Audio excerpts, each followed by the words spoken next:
want to know what it takes to be happy, we have to understand what is our current blueprint of how our life's supposed to be. Now, what do I mean by blueprint? Well, we have a story in our head of how life's supposed to be. Some people's story is you work hard in school, you become really great, you're a nice person, you're a good person, and then you grow up and you take care of yourself and you find the ideal man and you fall in love and you have a white picket fence and you have 3 perfect children and you live happily ever after.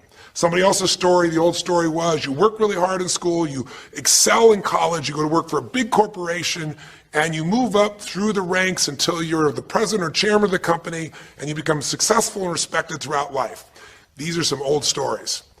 Obviously, the stories that we hear today of what people's lives are supposed to be like are completely diverse. We no longer have these little archetypes, but one archetype still seems to remain. And that archetype is, in order for you to really feel like you're enough, many people believe they have to achieve an enormous amount.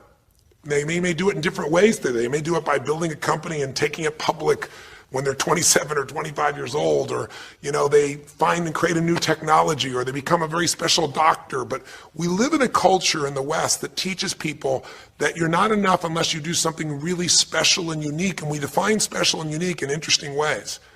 A school teacher is not special and unique.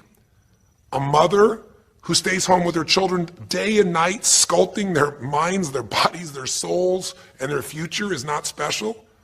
We live in a world today where we treat teachers like they're nobody and pay them accordingly, and we wonder why our children seem to have challenges in learning and growing or being engaged in school. When we spend thousands of dollars on some item like a computer, but what we look at overall, we invest in for the teacher and for that person who's the personal connection with them is so small. We live in a society where many women look down and say, well, you're just a housewife, you're just a mother. See, some of the pain we have in our society is not because there's one right or one wrong approach, but because we try to make everybody fit into some particular approach to life. Here's what's going to make you happy or make you unhappy in life. It's real simple. Let's do a quick test. If you're in a situation right now where you look at your life, I know there's an area of your life that you probably feel pretty darn good about. Even if you're not happy with your finances, I bet you feel damn good close to your kids. Or if you're not close to your kids, maybe you don't have any kids, maybe you feel really good about your career. If you're doing not so good in your career, maybe you got a really great body that you've trimmed down or strengthened up, or you really shaped yourself the way you want muscularly or in the way you look. Or if that's not happening, maybe you feel a really special connection with God, or really close to your mother or father or your family, whatever. Almost everybody has an area of their life they feel really good about if they're honest and if they're fair to themselves. What's an area of your life you really feel happy about? And I want you to think about it for a moment, truthfully. What's an area in your life today that if you wanted to be happy about it, you really could feel proud about it? You could feel like it's an area you're doing darn well in. And if you're really hard on yourself, there's still an area. What's an area? I want you to think of it right now. And I want you to think of that area, whether it's your body or your finances or your career or your intimate relationship or your relationship with your kids or your relationship with your creator, whatever it is. I want you to think about, why are you happy with that area of your life right now today? Why are you happy with that area of your life right now today? Really think about it. If you were in a seminar with me, I'd have you write this down. And if you can put me on hold here for a second, because I'd like to reveal to you what the formula is for happiness. And if I say there's a formula for happiness and here's what it is, you're going to go, yeah, sure, that's what he says. But if you put down the answer and we can see the formula is real without me telling you what it is, you get to look at your own life and say it matches. You're going to know this is right. So you could stop this right now if you want, put me on hold, and just write down what's an area of your life you're really, really happy about, you're really pleased with, or you could be if you wanted to focus on it. And why are you happy with that part of your life right now? Even if you're not happy with everything, what's the area you're happy with and why?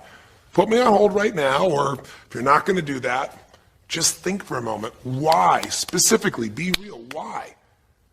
Now, when I ask this, if you turn me back on now, if I ask this of an audience, I'll have people write this down for a few minutes, and I'll call on people, and I'll say, share with the person next to you first. What are you happy about, and why are you happy in that area? And be specific.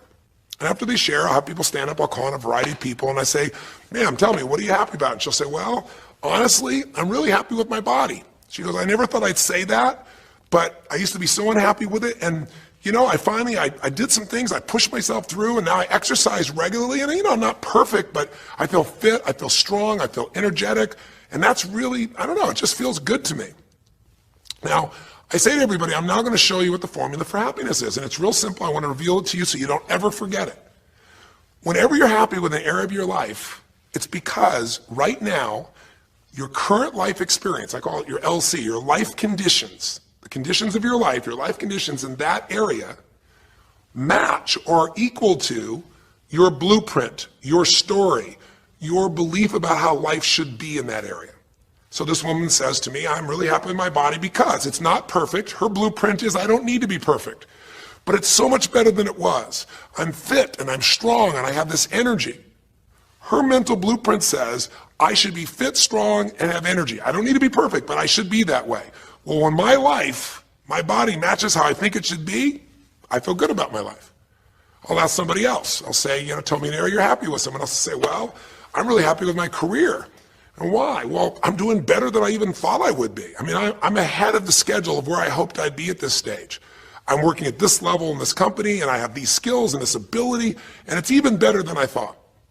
Well, once again, listen, this person's happy with this area of their life because their current life conditions in the area called their career are even better than they expected they would be, better than their blueprint, better than their belief of how it should be. If it's really better, you tend to be over the moon. One woman would say, I gotta tell you, I said, I'm the happiest I've ever been in my whole life. How come? She goes, because I have this man in my life and I'm in love with him and he loves me and I can be myself with him. And we have this incredible intimacy and this passion and we want to be with each other all the time and I never get bored with him. Well, what's her blueprint? You want to be with somebody that you can have total intimacy with, somebody who you love and loves you. Those are part of her rules, her beliefs of how it should be. She said, it needs to be, I never want to be with anybody else. I want to be with them every moment. Her blueprint about how life should be and the way she lives, her relationship's even better than she hoped. When it's better than you hope, you're going to be totally excited. So think about this then. What's an area you're not happy with? Let's see if we can find the formula for unhappiness. If the formula for happiness is to be able to meet your expectations or exceed them, that really makes you excited, but to be happy, you gotta at least meet it. It doesn't have to be perfect, but if you generally are meeting what you expect you want from your life in that area, you feel good. Life conditions match blueprint, feel good. So what makes you feel bad? What creates pain, stress, frustration? Real easy way to figure it out. Answer this question. What's an area of your life you're not happy with? I mean, be honest with yourself. And even if your life is great in all kinds of ways, I'm sure there's an area you'd like to improve. Anybody who's honest, if they're doing great in their career, very often they don't take care of their body so much. If they're really focused on their body, very often they find themselves in a position where they're not spending enough time with their kids. Or if they're spending time with their kids, their intimate relationship's not doing so well. Because it's the nature of human beings to focus on areas they feel comfortable with and strong in and give those time. And the areas they don't feel so strong and they go, I don't have time for it. What they're really saying is, I don't feel very competent in that area. So what's an area of your life that you are not as happy with? I mean, it's healthy, honestly, to look at areas and say, I don't like it, I want more. This whole concept of a breakthrough is about how do I close the gap between where I am right now and where I want to be.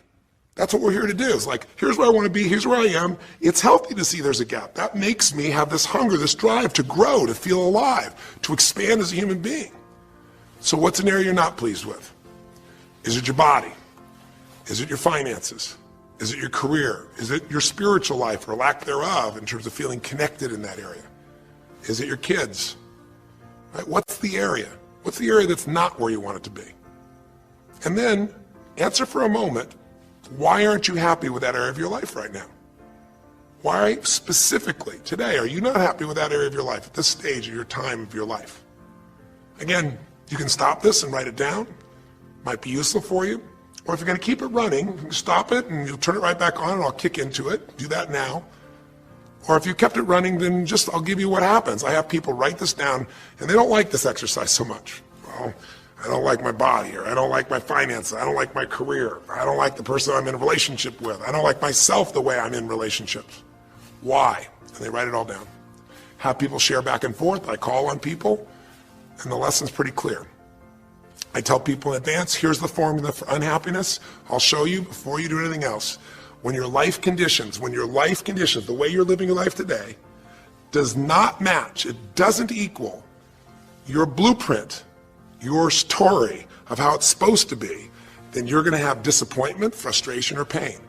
If your life is way different than the way you think it's supposed to be, you can have enormous pain. If it's a little different, you might feel stressed. Make sense? So people stand up and they say, tell me, what's the area you're not happy with? And the person says, well, I'm really not happy with my finances. And I go, why? And they say, because I'm doing worse now than I was 5 years ago. I made mistakes in the market, and at this stage of my life, I should have this much money, and I don't have it, and I don't know how to change it, and it's making me crazy. And why are they crazy? You say, well, because they don't have their economic needs met. No, you cannot have your economic needs met, and you can still be okay, but when you have an idea, this is what my need is, and I did the wrong thing, my life doesn't match how I'm supposed to be, that's when people get a little crazy. See, think about it. If you grew up taking care of folding your own clothes, making your own meals, going to the store, doing the grocery shopping, cleaning the bedroom, cleaning the house, vacuuming, taking out the trash, and you did that your whole life, then if you have to do that later on, you don't feel like you have economic pain because you don't have a maid. But if you grew up in an environment where everything was done for you, you never have to work, and now suddenly you have to work incredibly hard to just pay enough money to pay your bills, and all of a sudden food is building up and the house is dirty and your clothes aren't folded and nothing matches, you might find yourself really angry and frustrated because you have a different story about how life's supposed to be than how it is. Someone else will say, well, I'll tell you why, because I'm in a situation now where, I'm 30 pounds heavier than I should be. Should be is the key word. There are people in all cultures who love being big. There are people that will walk around and someone else might think they're massively overweight, but they're going, I own this, honey, and they really, truly, they match their blueprint. Big is beautiful, because their idea is big is beautiful. I'm big, that's beautiful, matches my blueprint. Rock and roll, I'm happy as can be. Somebody else can look like a twig and be stressed out saying, I hate my body, because their blueprint says I should be the skinniest thing on earth, and I'm not skinny enough. Am I making sense? When your life conditions don't match your blueprint, you're going to have pain. But here's when you suffer. When I ask people, who here has been through the dark night of the soul? Who's been here in a situation where you feel like life isn't worth living, or we feel like a pain that just will never go away? And a lot of people write down those experiences, like Joaquin. So you begin to understand what the issue is I'm talking about here. Joaquin, if you recall, was in a situation where this man felt like there was no reason to live. He couldn't work, he couldn't do anything, his life was worthless. Why did he think that? Because he had a blueprint. And his blueprint said, I need to be an NBA basketball player, at least a professional basketball player. I need to be able to make money and have this great lifestyle, because that's what makes me worthwhile as a human being. That's what makes my family respect me, my mother, my uncles, my aunts. I'm the successful one in the family, and I make the money. I support everybody. He's a good man. He didn't come just to be successful. He took care of his mother, his family. He tried to be an inspiration for people. Joaquin Hawkins is a man who was always going out on his free time and training kids and showing them the pathway to freedom, how they could play basketball and get free like he did and get out of the inner city. So this man is not a selfish man, but he knew this is the way to be worthwhile. This is the way to be able to give to people. This is the way to take care of your family. And all of a sudden, one night, what happened? That way was taken from him. He has a stroke. And in the middle of the night, his life conditions make it impossible to be who he has to be, or he feels like he's worthless. You get it? We have an identity. We have a story of how we're supposed to be. And if life somehow gets in the way of that story, we feel pain. But if we feel we have no control, that's when we go into suffering. See, it's one thing to say my life doesn't match my blueprint, I got to lose weight. That might stress you out. Or my life doesn't match my blueprint, I'm not in a relationship, I got to get in one. That might motivate you even. You might not like it, but you're going to find a way to get in one. Or my career doesn't match how I should be, you could change it. But when you start believing that your life doesn't match your blueprint and you have no control to change it, you're helpless, that's when people suffer. And so this week, for your breakthrough, it's a chance for you to start to take a look at your blueprint anywhere you're really having pain. Hey, look, if you're doing great in some area of your life, celebrate it, of course, and I'm sure there are many areas you are. But life is really a series of growth spurts. I mean, Two things in life make you feel alive: growing and giving. And what's really wonderful about this man, Joaquin, is he was constantly growing, trying to get better, trying to be a better teammate, a better basketball player. Think about it. When he didn't make the teams and he didn't make the NBA, he didn't give up. He worked even harder. The guy was always striving to become something. And he became it, and he achieved it, and then life took it from him. Isn't that the common denominator with so many of the people in the stories of this 6-part series that you saw, these 6 specials? I mean, Frank and Kristen had a blueprint of what life was supposed to be about. We're supposed to get married and have children, and we're going to have our own business. And all of a sudden, life doesn't match the blueprint. And suddenly, there's depression. Because in their case, they said there's nothing we could do. But they were wrong. They were wrong because they discovered, and Frank discovered, I can make a difference in my wife. The chair, even though I didn't create this and didn't ask for it, this chair does not define me. I can become more than I was before. I can have the impact with my wife. I can have children. We had to change his blueprint because we couldn't change all the conditions of his life. Does that make sense? I couldn't get him to physically walk again. Maybe someday he will, but we can't count on that. What we got to count on is that he can be fulfilled by seeing he isn't helpless. And I did that through a series of experiences that violated what he thought he couldn't do. The same thing was true with almost every one of the people we worked with at some level. And in Joaquin's example, it was also true. Joaquin said, well, I can't ever have this quality of life again because I'm not a professional basketball player. And he was locked into that mindset, and all of us get locked at times. But to his credit, to a system of steps, we were able to break him out of that. We were able to get him to see that he isn't helpless. Because here's your choice. Watch this now.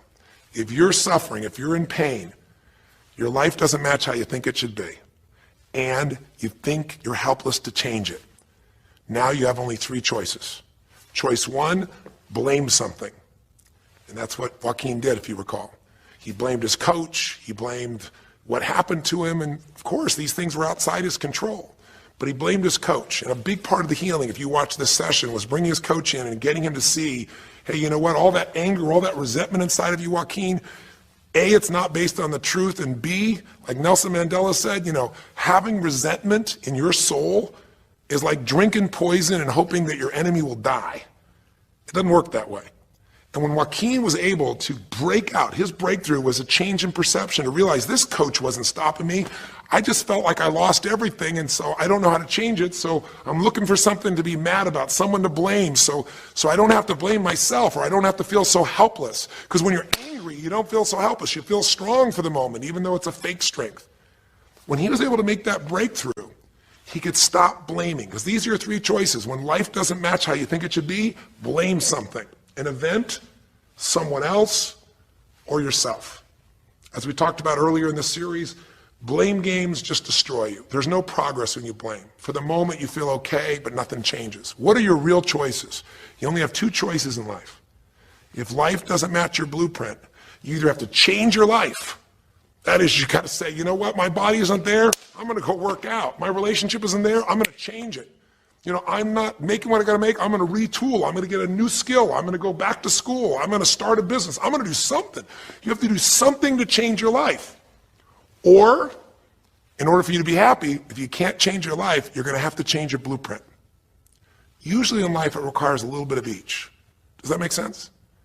And if you change your life and change your blueprint, you can have an extraordinary life. And what you witnessed this man do was, once he let go of his anger and his denial, once he started to look at things, he began to find, by spending time with his family, that he was worthwhile being loved whether he played basketball or not. Of course, he'd love to play basketball, but professional basketball was no longer a part of it. And we got to get Joaquin to shift that. And Joaquin is a metaphor for all of us. Because all of us are going to have times in our life when what we want or think life should be like isn't going to match how life really is. Those moments, if we blame, our life goes into pain. If we change, we can change our life and match our blueprint. But we have to also know when it's not within our control. And that's how we're able to make a shift and change what our story is for our life, what our expectations are, not by lowering them, but by changing what that model really is. I hope this makes sense to you. I'll give you a great example. Years ago, I do a lot of work with business people, celebrities, people of all kinds of walks of life. And I was dealing with a group of people, and they knew a very, very powerful celebrity. And to give that person privacy, I won't tell you too many details, so you can't figure out exactly who it is, but it would be a person who was very successful as a woman, who was extremely attractive by cultural standards, a woman who's had a lot of dear friends, a lot of deep respect, so great skill, great ability, extremely talented, quite attractive, quite wealthy in financial terms, and lots of great friends. This would be, for most people's idea, the ultimate blueprint. If your life matches that description, you must have an incredible life. But ironically, this particular individual, as famous as they were, was depressed all the time. They had seemingly everything, and yet the person was depressed. How do you get depressed when you're smart, and you're strong, and you're beautiful, and you got great friends, and you're rich, and you're famous? Well, it's real simple. People said, I don't know what it is. Everyone's tried to help her. She's been through counseling. She's got all these different drugs. Nothing's working. She's taking antidepressants, and she's still depressed, which is not uncommon, by the way. Because if you change the way you feel physically, but you still see your life doesn't match how you think it should be at some level, and you feel like you're helpless to change it, you're going to be depressed. So I said, bring her to me. I said, I can help her. I know that sounds like hyperbole, but I absolutely can help her. Well, how do you know that, Tony? Because I already know what the problem is. I know if someone's depressed, it's because they feel helpless because their life doesn't match how they think it should be. I just don't know what her blueprint is, but we'll find out what it is, and we'll either help her change her life, or we'll help her change her blueprint, or both. Long story short, and very quickly, I'll tell you the core of it. She came to me and she spent maybe the first half an hour telling me, apologizing, saying, I know I should be happier. I know it's silly for me to be depressed. I don't know why I'm so depressed. I know I should be grateful for what I have, and I am grateful. And it was all these reasons why she knows she should feel good, but still didn't. And I tried to finally explain to her, listen, I don't care about that. I care about you. The fact that you're not happy has nothing to do with what you have or don't have. The fact that you're not happy is that your life doesn't match the way you think it should be. And you have some idea of how you think it should be. And worse, if you're this depressed after all this time, you feel like you can't do anything. You have no power to change it. You feel helpless. And she looked at me in a certain way, and I said, so what is that? What did you want your life to be like? She goes, well, it sounds stupid. I said, it's not going to sound stupid to me. She said, well, I don't know. I just always, since I was a little girl, dreamed that I would be married, and I would have 3 basically perfect children, and they would love me totally, and I loved my husband, he loved me, and I said, okay, so how's that working for you so far? And she said, well, I think you know, because she's a pretty famous person. She said, I'm divorced twice, I have no children, and I'm now X age. And to give you a clue, that age would be an age where having a child, your own natural child at least, barring a medical miracle, is not going to happen. So I said to her, well, why don't you just adopt? She goes, no, that's not it. And so what I had to dig under is, remember we talked in one of the earlier sessions about there's the surface problem and then there's the deeper desire or need. So I said to her, I said, well, what if you couldn't have the husband but you could have the kids? And she smiled and she said, I'd take that. I said, well, why not adopt a kid? She goes, no, it has to be my own blood children. So I kept digging to find out what was behind her blueprint. Because your blueprint is just a projection of what you think you need to be happy. But as human beings, we're notoriously ineffective at knowing it's going to make us happy. So much that we think we're going to make us happy, we get there and we go, is this all there is? So many things that we think are going to make us miserable and we can never deal with, we go through it and we can handle it. We're not good at projecting these things. All kinds of studies will show this. So I said to her, well, what are you hoping to get from these 3 children? Why do they have to be your blood children? And she finally said, well, if they're my blood children, I know they'll always love me. They'll never leave me. What was she looking for? Unconditional love. She had this big blueprint that said, White House, picket fence, 3 children, perfect husband, all these different things. But what was behind that was a need to feel like she could have love that would be certain and wouldn't go away. So I can help her meet that need. So I said to her, I said, well, maybe one reason you don't have a husband is because every time you look at one, you're trying to figure out if he's going to get you those 3 kids in time and how that's going to happen. And maybe he feels a little stressed when you're looking at him this way because he can feel what's going on behind your bed, even if he doesn't know what the words are. And she started to laugh. She goes, I guess I've probably been that way a good portion of my life. And she goes, people wonder, why I'm so uptight. I said, you're uptight because you felt like you're running out of time trying to meet some picture. But I said, all you really want is love. I said, don't you have a lot of love in your life? Tell me about your friends. And gradually, I got her to start seeing this love that she was trying to get was already here. It didn't match the picture. Maybe we could paint a new picture of what life could really be like and make sure that picture met her deepest needs. That's basically what we did with Joaquin. Joaquin wanted to be a professional basketball player because he loved basketball, yes, but also because he wanted to be that man who was a leader. He wanted to be the man who was the good man. He wanted to be the one who brought energy to people. He wanted to be the man people would look up to. He wanted to be the man who could take care of his family in style, all of his family, not just his daughters and his wife, but other people as well. Underneath it all, he wanted to know that he mattered. And through the process that you saw in this show, he began to find out that he didn't need to be angry at the world, that yes, his blueprint was taken from him, but his soul and his ability to be a special human being that could touch other people was not taken from him. That maybe his real gift was his ability to inspire young kids, his ability to get himself to do whatever it took. How did he become a professional basketball player? Unbelievable discipline, unbelievable drive. He started bringing that to picking up trash, and the game started to change. He started to have fun there. He could come home and take care of his kids and pay his bills. That doesn't solve everything, but it gives him a way to suddenly regain himself. When he sat around with all of his family, and you saw part of those scenes, and if you watch little areas of browsing this week, you'll see some more scenes from his family where you see him begin to realize they love me whether I'm rich or poor. They love me whether I'm a professional basketball player or not. They love me. That's what he was really after. And when he got that, it allowed him to let go and say, I can do other things. That doesn't mean he won't have challenges. We're all going to have challenges in our life. It doesn't mean that at times he won't wish he's doing more. But he's no longer stuck. He's broken through because he now knows I have control. I can change my life or I can change my blueprint. And when I do, I can fulfill it. I can start to feel that aliveness. Now here's the trap.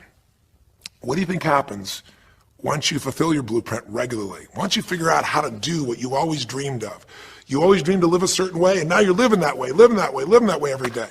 Well, the human nervous system, the human spirit needs to grow. So pretty soon you'll get bored with that, and you'll come up with a new blueprint. That's part of life that's exciting. See, if you and I from this day forward are going to be happy, just remember what we've said. It takes two things: grow and give. A meaningful life comes from growing, that sense of progress, and it comes from having life not just be about me, but about we, doing something that makes me feel connected to other people besides myself. That growth, that sense of contribution fills a deep spiritual need that we all have. If you are unhappy in your life, you got three choices, really two. Blame, that's not a choice, it's not going to work. Don't blame someone else, don't blame the event, don't blame yourself. Just figure out what you're going to do to change your life. That's my specialty. If you like my coaching or my team's coaching, come visit with us. Come to an event. Come get a coach. Come through a program, and we'll guide you through it more than just a few minutes like this, and we'll do it directly, an environment that'll shift you. Or change your blueprint. You're going to have to rewire what's going on inside, and that's what we focus on as well. So I hope this journey has been an interesting one for you. I hope it's opened up your eyes to what it takes to go from where you are to where you want to be. It takes changing your emotional pattern. It takes bringing presence to your life. It takes realizing you have no problems compared to somebody else and putting your life in perspective. It takes the ability to deal with those extreme stresses that happen in your life by questioning your limiting beliefs. And again, we'd love to coach you and show you how to change those in a permanent way where it happens automatically, just like lifting weights so often until the muscle's always there and you find yourself able to follow through. It takes for you to be able to figure out how to deal with crisis and how to turn it around. It takes facing your fear. It takes pushing yourself through what used to stop you. It takes putting yourself in a position where you connect to what's more important than just yourself, what you value than just yourself. And it takes, I think in this case also, the ability to realize that no matter what happens to you, you're more than that moment. You're more than the story you think you're supposed to be. And that even when you're not matching what you think you need to be, maybe there's a reason for that. Maybe you're having to find a different part of yourself that's going to fulfill you at a much deeper level. Sometimes failing to get your goal gives you your destiny. I can't tell you how many people I've known over the years who had an idea of what they thought their life was supposed to be like, and they didn't achieve it, and they felt miserable and upset and frustrated, and one day an opening happened, and they went, oh my God, thank God that didn't happen. I think it's Garth Brooks had a great song, And it's a song about when he was in high school and he was in love with this girl, infatuated with her. And she didn't even know that he existed. And he prayed to God every day that she would notice him, that she would fall in love with him. And then sure enough, she never did. He was so disappointed. His blueprint didn't match. His life didn't match it because she didn't even know he existed. And he felt this suffering. He could do nothing to turn it around. Well, 15 years later, he became a guy named Garth Brooks, somebody everybody knew, and he could rock, stadiums with his energy and his song and his music. And he goes back to be at his high school reunion. I think it was his 15-year reunion, if I remember correctly. I don't remember the exact year, but all I remember is he said he saw that woman that he was so obsessed by. He was looking forward to seeing her. And now he was Garth Brooks, and he met her. And after he met her and spent some time with her, he wrote a song called Thank God for Unanswered Prayers. Sometimes not getting your blueprint's the best thing that ever happened, because the disappointment drives you to find something more important inside of you. Or not getting it makes you look for another aspect of your life, a spiritual aspect, a family aspect, a physical aspect. If you can just trust that life doesn't happen to you, it happens for you, then you can find in any situation a benefit that can take your life to the next level. I don't care if you're Frank and Kristen. I don't care if you're, Mandy and Scott. I don't care if you're Joaquin and Kim. Every one of us in our life is going to face situations where it feels like we have total trauma, something that's been taken from us. The real question is, what are you going to do with it? Some people just live in their story of what they don't have, and they have the right to do that. If Frank and Kristen lived in pain and felt bad, we'd all say they have the right to do it. It's the difference between what you have the right to do and what you deserve to give yourself and others. We have the ability to transcend whatever happens to us. There's something called post-traumatic growth. Very few people know about it. Two people go through the same stress. One's destroyed, the other grows. What's the difference? The people that grow will not give up. They don't have any excuses. They find the way to break through whatever it takes. And when they do, three things happen. Number one, they realize who they really are and what they're capable of. They realize they're so much stronger than they thought they were. And number two, they deepen all their relationships. You want to know who really cares about you, who you love and who loves you? Go through some tragedy, go through some hard times. All your Facebook friends go away. Your real friends, your real family shows up for you, and you show up for them, and it deepens your relationships. And the third thing happens, if you can push yourself through and break through whatever challenges life gives you, is each time you have a breakthrough, you get stronger. And it almost like builds a psychological immunity in you, where suddenly, all of a sudden, it's like stuff happens, you know stuff's going to happen, and you're not scared of it anymore. Because after you've been through a stroke, after you've been through, losing the use of some of your body, your senses, after you lose a family member, and you break through to that, you get to the other side, it's like, give me your best shot, life. It's almost like there's this psychological immunity that says, I'm ready for whatever life will give me. I don't want challenges, but if they're here, I know I can handle them. That strength of spirit is what creates a sense of freedom and joy in life. And that strength of spirit basically comes from living a life where you are constantly and never-ending thinking a way to improve yourself and to help others. That's my mission.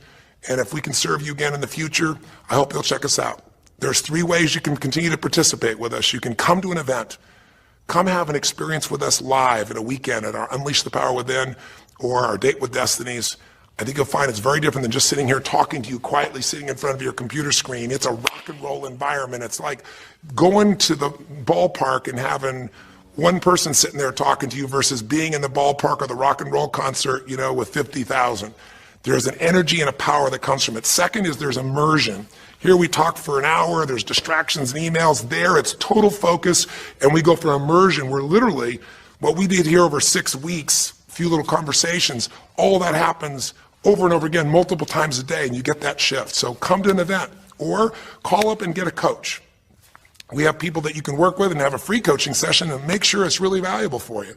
But these are people that can check in with you to help make sure you break through, you make the changes you want to make in your career or your finances or your body or your emotions or whatever area matters to you. And finally, lastly, and probably most importantly, every day you got to feed your mind. Because every day most of us are turning on, some form of news. It shows up in our pocket, in our Blackberries or iPods or our iPhones, I should say. It shows up, on your computer constantly. It chases us, and it rarely does a good idea interrupt you. Really what you have to do is pursue the ideas, pursue the experiences that are going to change your life. And we have a way to do it called net time, no extra time. A way where you can keep feeding your mind the stuff that really matters with some products or services. So if you're interested in any of those things, be sure to click on your interest of an event or interest in having a free coaching session, or maybe try one of our audio programs, because the other challenge here is with video, you got to sit here potentially and watch me, but with audio, you can do it while you're working out, you can do it while you're cleaning the house, you can do it while you're driving in the car, while you're getting to work. We'd love to continue serving you in any way we can. I know I've gone long in this session, but I really want you to think about, how can I give my life the way I want it to be? The way I do it is I figure out what my blueprint is and I update it for what life is. I change my life, match my blueprint, and suddenly my life feels full and alive. Thank you for the time that we spent together here. I've really enjoyed our time, and I hope that this breakthrough series reminds you to never settle for less than you can be. Never settle for less than you can give or you can share. Live strong, live with passion, and God bless.